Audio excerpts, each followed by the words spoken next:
inyo, kundi dahil nalulungkot po ako. Ipagpaumanhin ninyo sa gitna ng magsasalita ko, ako'y hihinto, hihinga, dahil sa bigat ng aking kalooban. Pero hindi yan ang dapat kong hihingi ng paumanhin. Hindi yan ang kasalanan ko sa bayan na dapat ihingi ko ng tawag.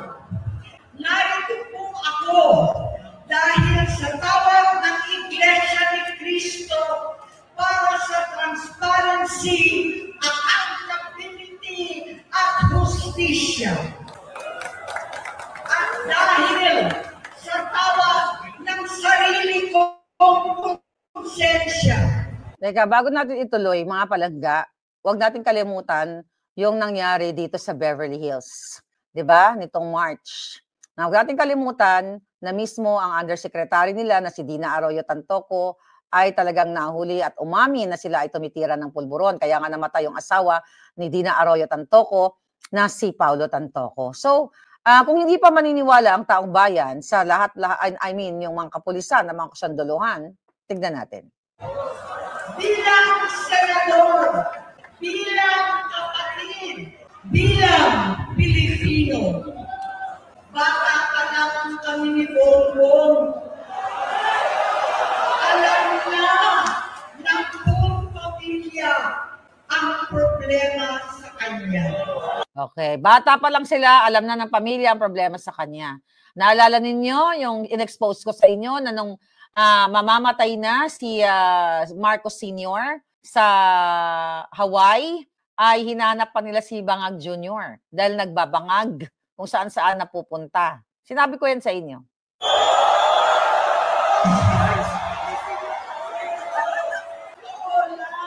Mababasa naman ng lahat ang mga testimonya ng aking ama patungkol sa kanyang ugali at gawain. Noon, dahil may tatay pa kami, hindi ko pa siya responsibilidad. Noong tumatanda, ay mas naging nakakabahala. Patinto na nagda-drug siya. Oh my God. So, isang malaking international news na siguro ito. Hindi pa ako nagbabasa ng news. Now, Daryl Yap, naririnig mo ko. So, siguro naman pwede mo nang sampalin yung mga trolls mo, yung mga alpot mo na tagapagtanggol mo, di ba? May statement pa dyan si Daryl Yap na sinabi ko na sinabi sa akin ni Daryl actually na ang tungkol sa pagpupulburon ni Bangag Jr. na magsasalita na sana si Amy Marcos nung last year pa lang. So lahat ng sinabi ko po sa inyo dito ay pawang katotohanan lamang. Mismo yung mga taong involved ay sila na ang nagsalita na tama si Maharlika. Katulad ni Zaldico at katulad nito ngayon ni Amy. Kinumbinsi ko pa si Bongbong. Pakasalan mo na si Lisa. Naisip ko noon, kapag nag-asawa siya, malalagay na sa tahimik at magkakaroon ng direksyon. Ang laki ng pagkakamali ko. Mas lumala ang kanyang paglulong sa droga. Grabe, imagine mo. Ibig sabihin, mga palangga, habang, binubuntis pa lang yung mga anak ni Lisa Tanas na ni Bangag mga adictus. Kumbaga nananalaytay na talaga sa dugo yung pulburon. Kaya no wonder ganyan yung kanilang mga anak. Mga inutil at kumakain lang galing sa nakaw sa pera at talagang mga adictus.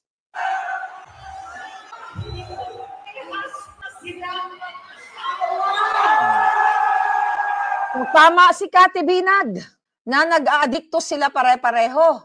Dahil tama si Cathy Binag sa kanyang revelasyon na inalok siya. Do you want? You want? Diba? Inalok siya. Balikan niyo yung video na yan. Alam ng mga tao doon na halos hindi siya mapasok. Tuwing kukumprontahin ko siya, ay nagsasabi siyang magbabago na siya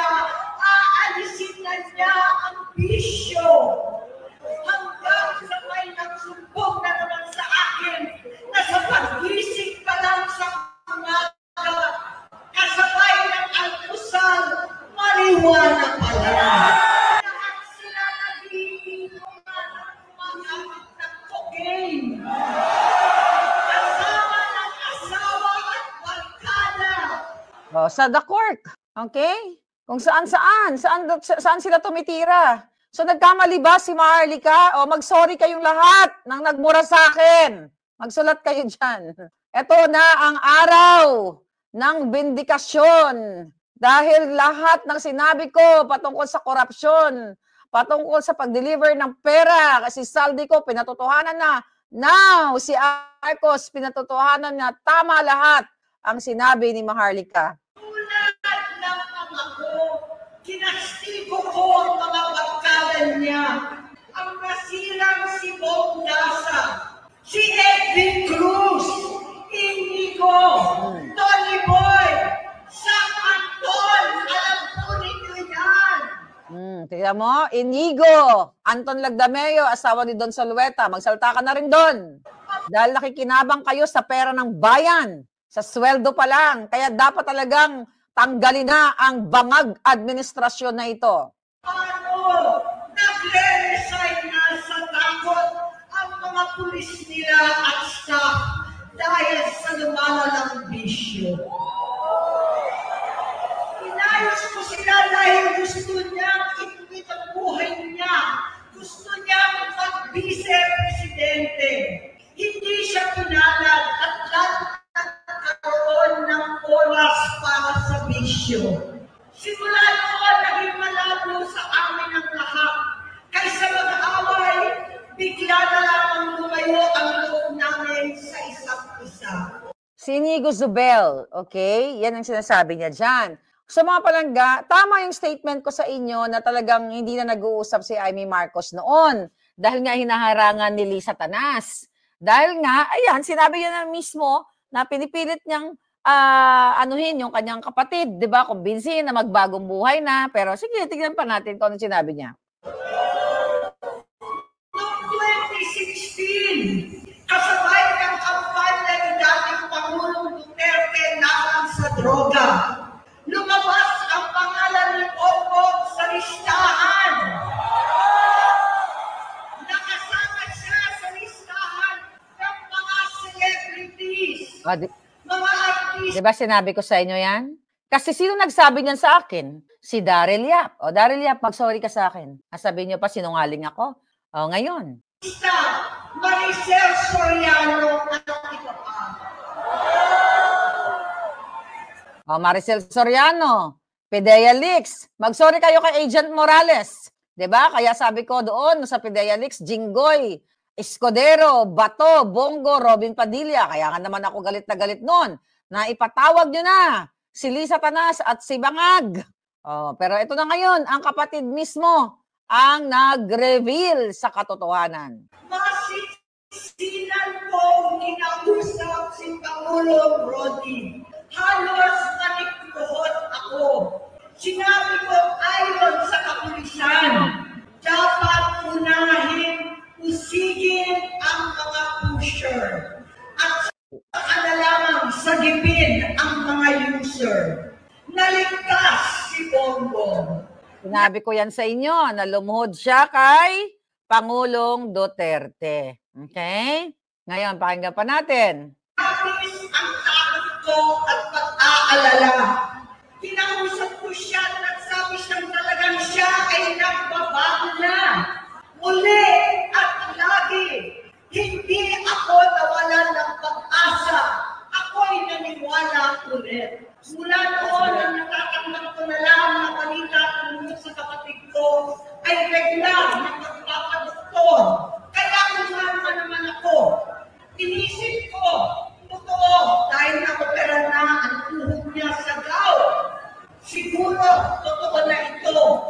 Hanggang nito, nalaman ko na tuloy ang paggamit niya sa mga party na karapalan ng nakakain ng droga. Pinagmamalaki pa ng mag-asawang kaya nila ang microdosing ng cocaine. Hati-hatiin daw para 4 na beses sa isang araw. Hindi mabibis. Okay. Ang pagpapadoktor, pinalabas nilang pag-stem cell. Nagpapalit daw ng dugo, nagpapablood transfusion. Kayang-kaya raw, hindi ko maintindihan ang pinagsasabi. Noong 2021, kahit papano, nakikita kami at nakakausap. Sumumpa siya sa aking talagang hinintunan niya. Naniwala ako kasi sabi niya, gusto niyang tumakbo. Ang sabi ko, tutulong ako sa abot ng aking makakaya. Ipinakilala ko si Bobo kay Inday. Naging magkatandem sila. Pagkatapos noon ay biglang hindi na niya ako ulit kilala. Kahit si Inday, nagtataka, bigla ko na itsapwera. Kahit ganon, nangapanya pa ako para sa kanya. Kahit si Inday na lang ang aking nakakausap. Okay, ayan, patotoo. Gusto ko lang sa inyo, no? Ipakita sa inyo mga kababayan. Ito yung mga conversation namin ni Daryl Yap. Nakapakita ko ng iba dito sa inyo.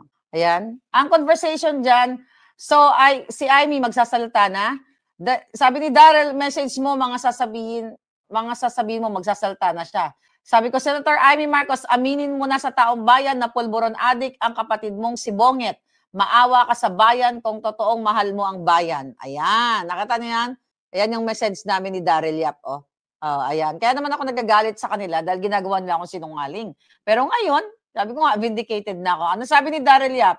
Kung totoong mahal mo ang tatay mo, binata pa lang si BBM, naging problema na ng pamilya nila ang pagpupulburon niya. Alam ni Amy yon, aminin niya yon, basta ma-corner siya. Ayan Daryl, di ba? This is not the time na para awayin ko sila. Hindi ko sinasabi ko nga, hindi ko naaway. Yan Daryl, gusto mo ba mag-message sa akin? Sabi pa ni Daryl, tell mo to, banggitin mo. Tapos sasabi mo, hinahamon ko. Mga may ganon-ganon pa. Ano ba sinabi dito? Okay. Anyway, kasi nga, ang nagkwento talaga sa akin niya na lumuhod. Okay? Na lumuhod si Amy Marcos kay Pangulong Duterte. Walang iba, si Daryl Yap. Kaya nga sabi ko, kailan magsasalta si Amy Marcos? Last year pa. And this is the day. Hindi ko alam bakit ako nakaban sa headquarters nila sa Mandaluyong. Okay, tamo, nakaban siya sa Mandaluyong. So lahat totoo, hinanap ko yan. Hinanap ko si Amy, bakit wala siya? Yung pala, di ba, wanted siya kay Lisa. Okay, go. Hindi ko alam bakit walang nagre-report sa akin sa kumpanya. Sa totoo lang, masakit mang aminin. Nung dinidisqualify na siya, halos papapuran ko na sana dahil may nagsumbong sa akin mula sa kanyang campaign team na gumagamit na naman siya. Nung sinabihan ko, siya at mga taong nasa paligid niya, nagkaisa silang tuluyan akong alisin sa kampanya na ako naman ang bumuo. Sinabi niya lang gusto ko. Correct. Si Amy ang bumuo ng kampanya. Si Bangag nag-a-addictus lang. Okay. So, tignan natin I-analyze natin na ito si Amy bilang kapatid. Maintindihan mo talaga. Dahil lahat naman tayo may mga kapatid na may minsan naliligaw ng landas siguro. So sinubukan talaga niya, kaya siya nagmanikluhod, lumuhod siya kay Pangulong Duterte na unahin ang mga pusher, unahin mga sindikato, kasi yung kapatid niya user lang. The problem, nung naging presidente na, si Bangag, hindi na lang siya user. Siya ay sindikatong, nagdidil na ng pulburon. Dahil tulad nung alitagtag, di ba? Alam niyo yan, halos lahat, pinaprotektahan nila yung mga yung mga pulburon lord. Katulad ni Mark Anthony Sayarot. Isa yan sa mga expose ko. Tuloy natin. Na siya ay ma-disqualify para ako ang pumalit. Hindi totoo yun! Iniisip ko ang kalagayan ng aking kapatid at paano siya magsisilbi kung ganyan ang kalagayan niya. Dapat ngayon pa lang inaaresto na ng mga AFP at PNP si Marcos Jr., si Lisa Tanas, ang pamilya niya. Dahil nga, bawal ang nagpupulburon o kahit anong masamang damo, masamang substansya sa gobyerno. Kung ang mga simpleng mga adiktus sa kalye ay kinukulong, aba, dapat ikulong na yan, damputin na yan, now na. Pakinggan pa natin.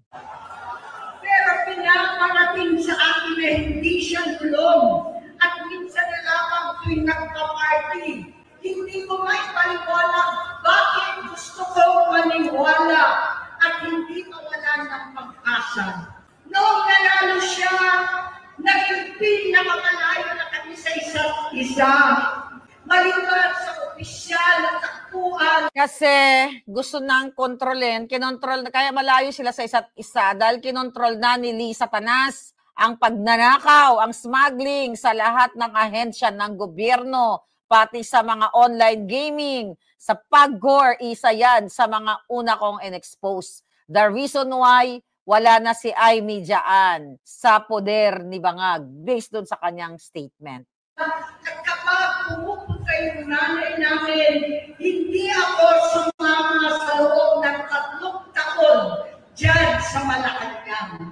Dahil lang tara na doon ang inuman, ang paggamit nila ng cocaine at mga bawal na gamot. Grabe ano? Can you imagine that? Tapos si Bangag pa rin ang presidente ninyo. I don't think, di ba, na i-ignore ng taong bayan, i-ignore ng mga makakaliwang grupo, i-ignore ng mga dilawan ang statement mismo ng kapatid. At international news, dapat ngayong gabi pa lang, ngayong madaling araw dyan sa Pilipinas, i-extract nyo na si Marcos Jr. Tragis na yan. Talagang ang mga Pilipino, kung hindi pa rin kikilos, ay ambot sa inyo. Hindi ba niya nakikita, naririnig, kakaiba na siya magsalita, hindi na maintindihan. Kasi bangag-bangag, ngiwi-ngiwi na si Bangag. Kung ano-ano na ang sinasabi at wala na sa sarili, nagtatago sa kabaitan niya ang pang-aabuso niya sa droga. Hoy, AFP, PNP, puntahan nyo sa Malacanang. Baka high na high ngayon yan at nagpupulboronic session dahil hindi niya kayang tanggapin ang revelasyon ng kanyang kapatid. At nagbunga na ito ng mga nakakapinsalang maling desisyon. Hinayaan niyang kumilos ang mga nakalibot sa kanya.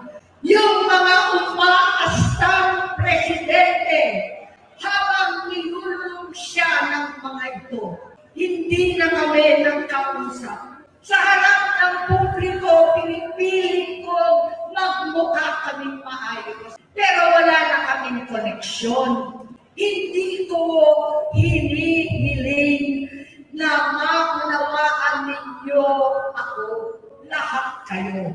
Sa palagay ko, ang makakaunawa lamang sa akin ay ang mga pamilya may pinagdaanan sa adiksyon, sa inom, sa sugal, sa alak, sa bisyo, higit sa lahat, sa droga. Pag hindi ko siya nakakasama, buong aking loob na ipasok sa institusyon. Ipagamot, iparehab ko na yan. Pero tuwing maghaharap kami noon, hindi kaya ng aking kalooban na gawin yon. Tuwing magsasabi siya sa akin na magbabago na siya, hindi ko siya kayang nilisin. Hindi ko kayang ipagkait sa kanya mga pagkakataon. At pagbabakasakali, umaasa ako at laging nananalangin na sana, oo nga, nagbago na siya. Oh, manalangin tayo. Asa na mga Katoliko? Lahat ng mga religious group. Magsisinungaling ba yan? Kapatid yan. Kasama niya, nakikita niyang addictus yung kanyang kapatid.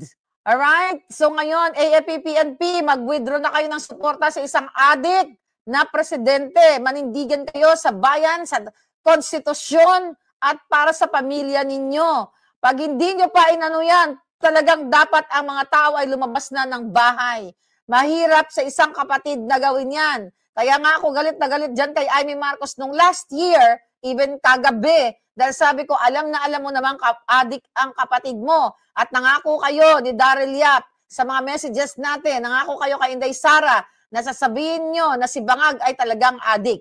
At ngayon, tinupad naman ni Amy Marcos ang kanyang pangako. Kaya alam ko na masakit talaga sa kanya yan, but never again. No more Marcos after this revelation. And we're still grateful dahil sinabi ni Amy Marcos ang totoo na addictus nga. At yun nga, totoo ang sinasabi lahat ni Maharlika dito. Never ever magsisinungaling ang inyong palanggang Maharlika na isa sa lang-alang ang aking buhay. May death threat ako. Patong-patong ang kaso, ginastusan ng milyon-milyon ng Bangag administration dahil sa expose kong ito, Amy Marcos. Kaya dapat talaga naman tuloy-tuloy na itong tanggalin yang kapatid mo. Hanggang dumating ang 2024 at 2025, yung bisyo niya na ang dahilan ng pagbaha ng korupsyon, kawalang direksyon, at maling-maling mga desisyon. Kasi nga hindi nakakapag-desisyon, parehong adik. Tingnan mo si Lisa Tanas. Adik. Mga adik silang lahat. Di ba? Ayoko na magsalita. Dahil ako na naman daktak ng daktak since 2022. Sige, yaran siya magsalita. Walang accountability. Wala nang hustisya. Hindi na niya alam ang nangyayari. Hindi na pinapaalam sa kanya ang mga pangyayari. Sinamantala ng mga ito ang paggamit niya ng droga. Tinamtam na nila ang kaban ng bayan habang ang mga dating tumatawag sa amin ng pagnanakaw ay nakakita ng pagkakataon sirain ang lahat.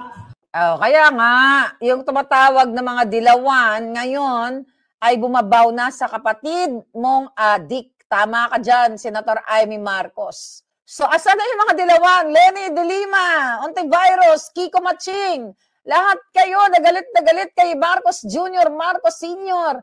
Ito ng pagkakataon ninyo na eko mismo ang kapatid na nagsabi na adik yung kapatid niya at pinamumunuan ang ating bayan. Ano na, Catholic bishops, ano na? Panahon na para sipain ang mga adik sa Malacanang. Mahirap, hindi magsasalita ang kapatid na yan kung walang personal knowledge. At hindi ito first time. Ang dami na nagsabi, 2012 pa lang may record sa PIDEA. Diba? Na Bangag si Marcos Jr. Ang nangyari dito sa Beverly Hills, yung mga grupo ni Lisa Tanas, yung pulburon video na sinabi ko, authenticated yan dito sa California at sa iba pang bansa sa Asia. Tuloy. Nagagamit na nila si Bongbong para sirain si Inday. Yes, di ba? Huwag din natin kalimutan si Nikki Coseteng na nagsalita na adikto si Bangag Jr. Kaya ngayon, di ba, dahil in-expose ko, ako talaga ang punot dulo ng lahat ng ito eh. Kaya talaga ako ang pinakamaraming kaso dyan. Target nila dahil ako ang matapang na nag-expose dito. Kasi kukunin ko yan. I will take that credit. Dahil minura, binalahura, ginagunyo kong mga trolls ni Marcos Jr. Sana magising na kayo, mga hayop kayo, dahil itong pinaglalaban ko, kapalit ng buhay ko, kapalit lahat ng paghihirap ko ay future nyo, hindi ko future. So wake up, okay? Wake up, gising. Hindi tutulak pa nila si Bongbong at ang bayan sa bangin para umastang tagapagligtas.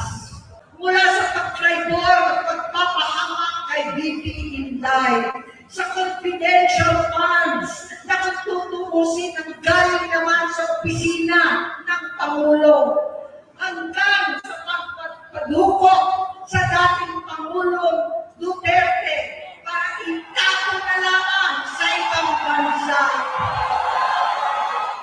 Ang kapatitan ni Bongbong ay... Ang problema kasi din sa'yo, okay, thank you, Amy Mara. Ang problema din kasi sa'yo, pero siguro lahat ng bagay talaga nasa tamang panahon. Dapat may timing talaga. So, maintindihan natin yan. Pero maintindihan nyo rin ako kung bakit galit na galit ako nung pinakidnap si Pangulong Duterte at naghiring-hiring ito si Amy doon sa Senado na hindi niya masabing adik yung kapatid niya. Pero ngayon, nagsalta na siya, edi okay na. Sige, go. Naging kalupitan.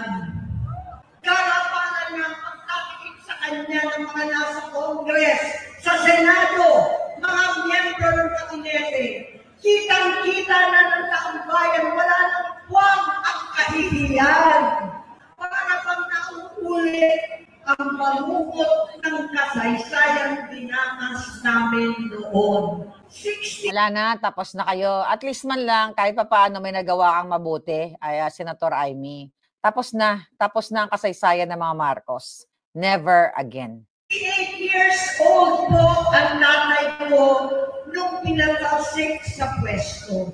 68 years old na rin si Bongbong ngayon.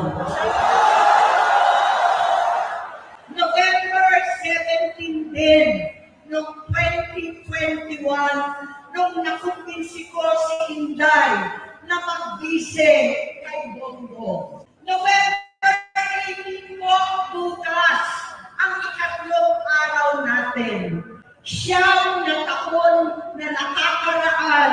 Saktong November 18 pa talaga na pinagting ni Pangulong Duterte ang tatay ko sa libingan ng mga bayani. Halo-halo na ang aking Betrayal of public trust. Bawiin lahat ng mga ninakaw ng Marcos, Romualdez, ng mga Araneta, at bigyan nyo na ng award si Marlica. Koronahan nyo ko. Koronahan nyo ko para naman mapawi yung mga death threat sa akin. Mapawi itong mga kaso, Coronang Rosas. Okay, go. nararamdaman, pero alam ko ito ang dulo at hangganan ng aking pagtitiis at pananahimik. Hindi na tayo mananahimik! Dahil nalaman ko pati ang mga anak niya ay nagdodroga na. Talagang tama ang mga revelasyon namin. Alexamiro, next ka na palangga. Magsalita ka na, sabihin mo na lahat din para todong-todo na to. Lahat ng mga biktima ng Marcos Bangag. Don Solweta, magsalita ka na, matagal ka na nagtitiis sa kaasawa mong adiktus. Ayan, pinangalanan na ni Amy Marcos. Ulit, military, police, nasaan na kayo? Hindi pa natin alam, baka nasa kalsada na sila ngayon, baka dinadampot na lang sa si Bangag habang tayo nag-vlog dito. Pinasusuklaman ko pa ang pag-alok ng mag-inan si Sandro ng droga ang aking mga anak at iba pang mga anak. Yan ang hindi ko nakakapalampas. Sa loob ng halos 4 na dekada, wala akong ibang pinangarap kundi maipakita sa sambayanan na hindi kami masamang tao. Hindi masama ang pamilya Marcos. Gusto kong ibangon ang dangal. Wala na, Senator Amy. Magpapasalamat na lang kami sa'yo, pero hindi mo na maibabangon ang dangal ng pamilya mong kawatan. Okay? Kaya sa mga palangga ko, kailangan ko ng award. Koronahan nyo na ako. Di ba? Kailangan mapawi yung mga death threats sa akin. Panalo na tayo. Ngayon pa lang, sinasabi ko, panalo na tayo. Sabi ni palangga dyan, bigyan nyo ako ng Gabriela Silang Award. Come on, bring it on. Dahil matatapos na at tapos na ang bangag na presidente. Ang aking ama. Sa pamamagitan ng nagpagkatrabaho para sa bayan, sinikap ko maging mabuting gobernador, tinakawan, senador. Hindi ako halos nagpapahinga para makapag-iwan sana ng legasiya na kapag sinabing Marcos, Magnanakaw, adiktus, kidnapper, tsuktsakkera, lasinggera. bawi na namin ang tingin sa nakaraan. Never ever na mababawi ang nakaraan at kasalukuyan ay isang masamang omen, bad omen sa bayan kong mahal. Ngunit sa kagustuhan kong maging responsableng anak, matupad ang pangako ko sa aking ama, nabiko akong maging mabuting kapatid. Naging mahina ako kay Bongbong sa kapulisan at sundalo sa lahat ng mga leader at nakapagtupad ng batas. Damputin nyo na! Siya ang Pangulo natin ngayon. Sinabi ko kung anong kalagayan niya ngayon. Tulungan niyo ako mapabuti ang kanyang kalagayan. Tulungan niyo ako matulungan siya. Hindi niya ako kalaban.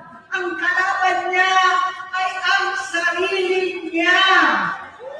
Tama, ang kalaban ni Bangag ay sarili niya. Dahil sa kanyang kabangagan, ginilubog niya kayo sa baha, nilubog niya kayo sa kahirapan.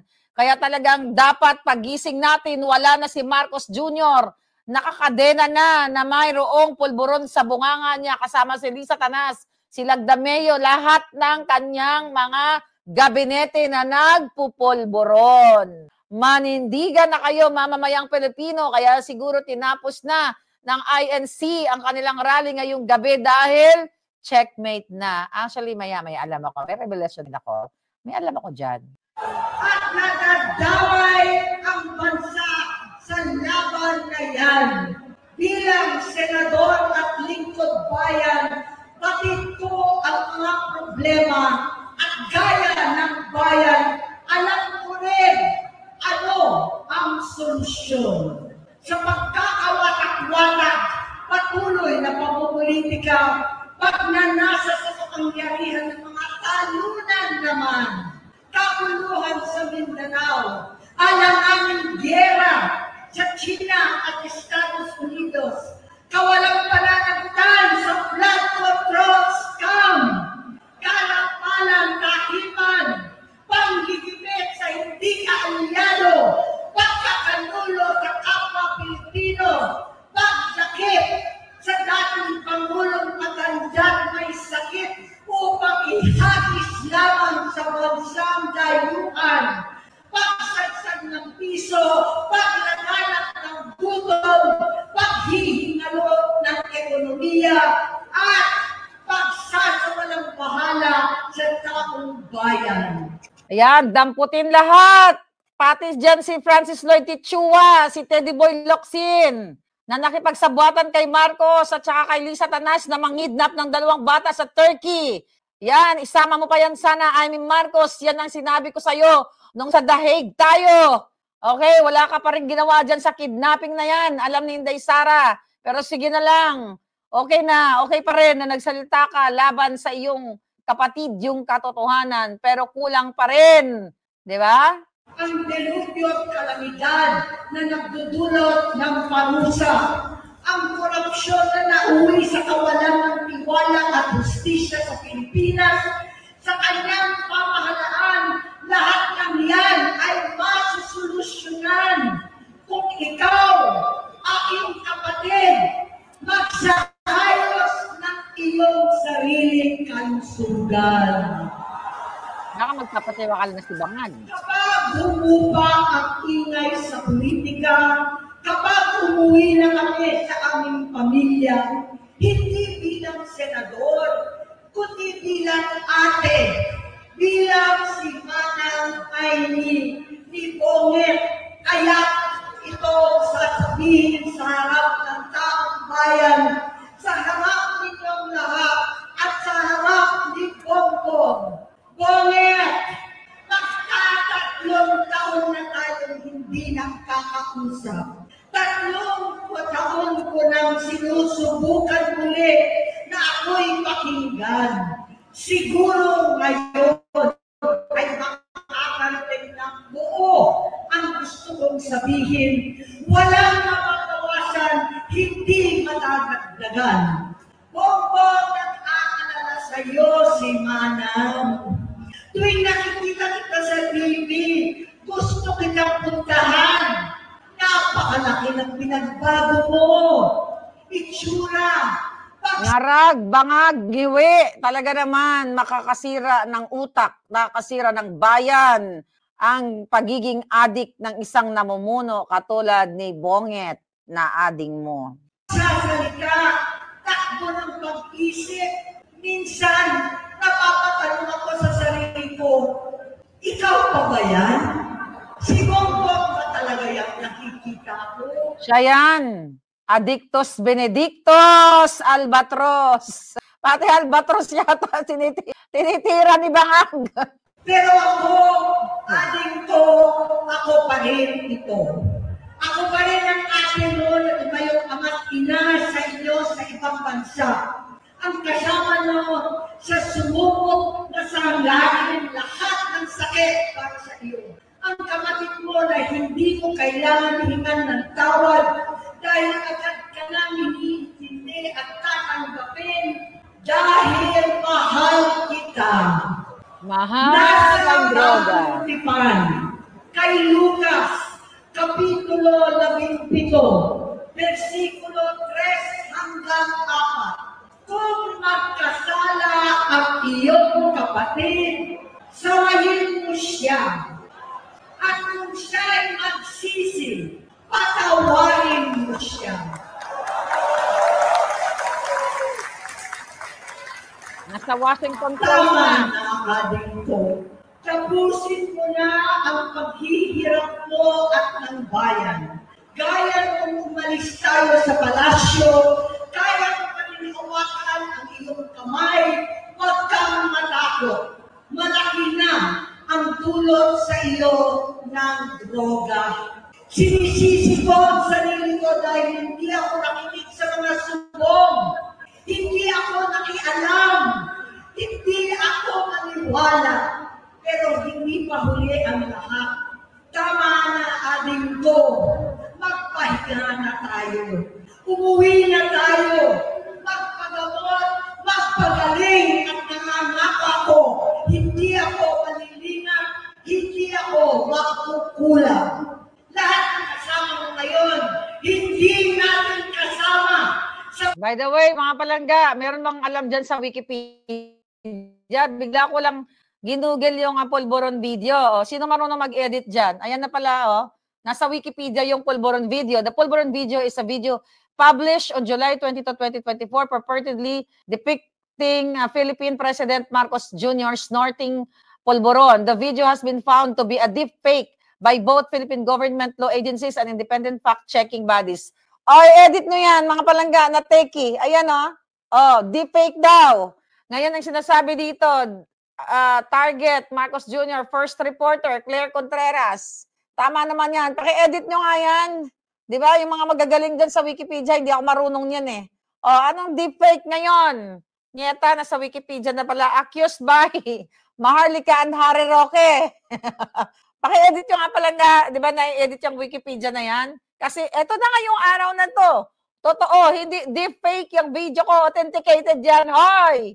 Tulungan niyo ako. Yun na lang ang award niyo sa akin. I-edit niyo yan. Hindi yan deepfake. I-attach nyo yung mga attach nyo yung statement ni Aimee at mga reports. Sa pinakamadilim na bahagi ng buhay natin, kasama ko sila ngayon. Nasa history na si Palangga Maharlika. Paano ba yan? Diba? Nasa history na ako. Ikwento niyo ako sa mga apo ninyo na may isang babaeng maalindog na nilabanan ang mga demonyo katulad ni Marcos Jr. Yan na lang ang ganti nyo sa akin, Palangga. Bonggang-bongga na yan. Tignan natin. Dahil nasa taas ka pa. Ako at ang ating mga tunay na kapatid dito sa Luneta ang kasama mo. Kahit pagdilim ulit ang lahat. Siguro habang nagsasalita si Senator Aimee, no? Talagang tinutusok-tusok. Yung mukha niya ngayon lang natin siya nakita ng ganyan, no? Talagang mahirap talaga sa kapatid yan. But syempre, hindi naman kami gagamit ng emotional appeal. Alam namin, Senator Aimee, na nag-conspire ka kung bakit ganito ang naranasan ng taong bayan. But at least nabawasan ang kasalanan mo sa mamamayang Pilipino, yun na lang yun. Pero hindi ibig sabihin na nagsalita ka ngayong araw na ito, ay absuelto ka na sa lahat ng kahirapan ng bayang Pilipinas. Kalikuran mo ang iniisip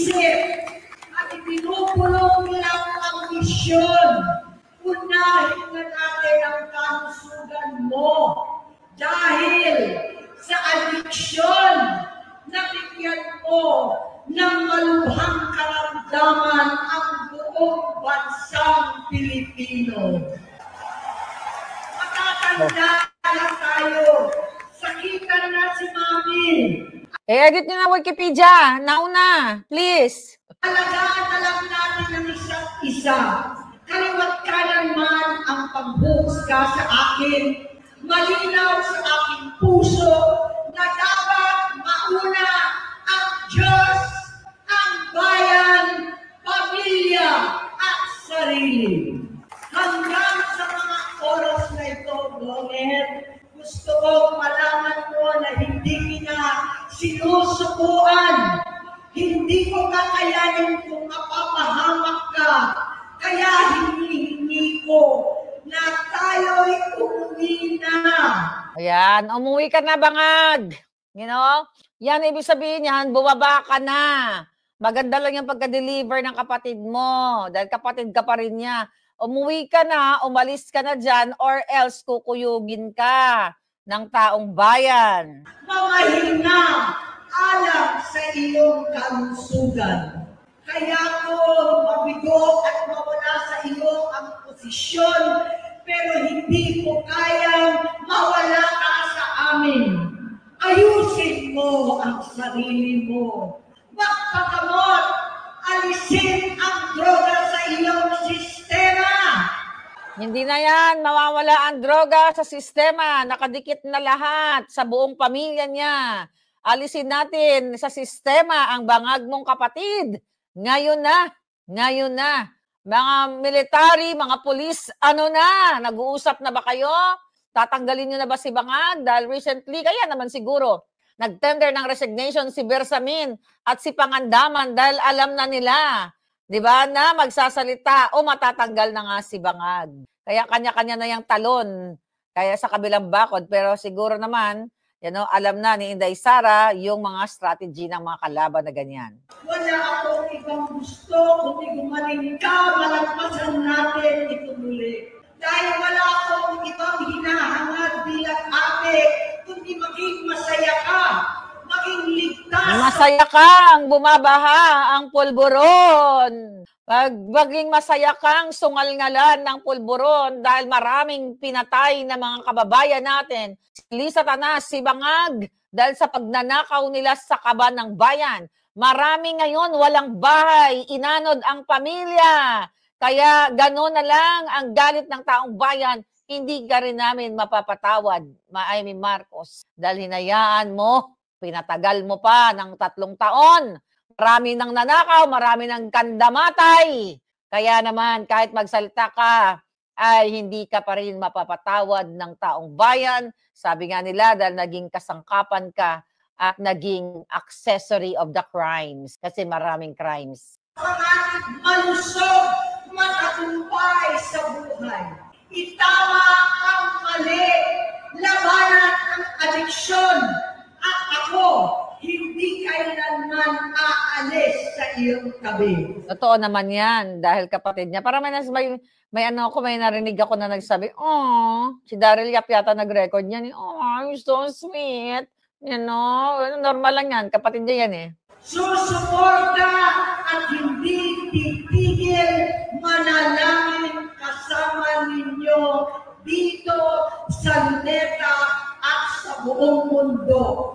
Dahil iyon naman ang tungkulin at ibig sabihin ng salitang kapatid, mabuhay kayo. Alright, okay, kapatid. Mabuhay tayong lahat. Mabuhay si Maharlika. Mabuhay si Palangga Maharlika. Pero syempre, magiging lubos ang kasiyahan ng taong bayan kapag bukas wala na si Marcos Jr. Magpa-party tayo sa California. You have to be ready. Magpa-party tayo. Magbi-victory party tayo sa Hague, sa Canada, sa Amerika, sa Europa, sa Asia. Imbitahin niyo ko, syempre. Magpa-party. Get ready! My goodness. Thank you very much. I'm so happy and thank you for all your love.